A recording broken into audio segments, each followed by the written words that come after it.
And so for the second time in a month, I find myself out on Belle Isle Marsh, the last saltwater marsh in Boston, trying to band some salt marsh sparrows.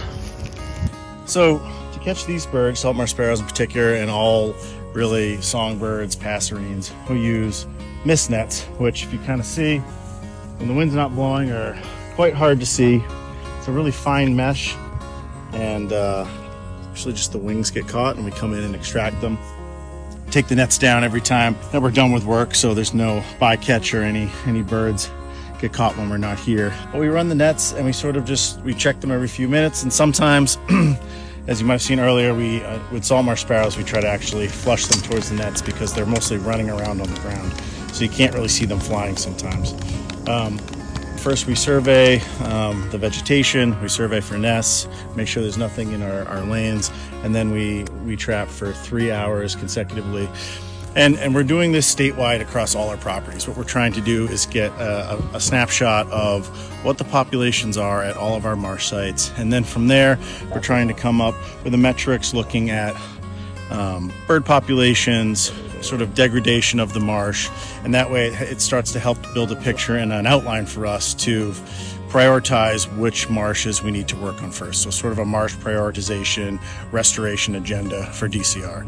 And salt marsh sparrows are a species that are in super critical decline. They're state listed, and it's a species that realistically is most likely to go extinct without intervention in the next couple decades. So that's why we're hyper focused on the habitat that holds them and the species in general, trying to get an understanding of how robust these populations are at certain places and why there aren't pup birds at all at other places.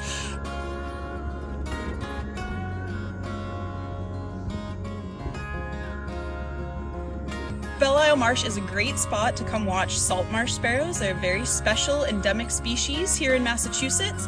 You don't get them a lot of places. We're very lucky to have a healthy breeding population here in the marsh. This, where we're standing right here on the boardwalk, is actually one of the best places in Belle Isle Marsh to come see them. These sparrows usually migrate back here from their wintering grounds around May. So starting in around May, and especially in June as the nesting season heats up, May through about early August is the best time to come see them. You can plant yourself right here on the boardwalk. Early morning hours are better, especially during hot days in the summer. The birds are a little more active first thing in the morning. And if you place yourself right here, bring your shorebird field guides because you'll see other birds out there waiting in the marsh as well. Here you're very likely to see salt marsh sparrows posting up on the top of vegetation as they sort of fly between. They court each other, they get ready to set up their nests, and they fly back and forth and feed young.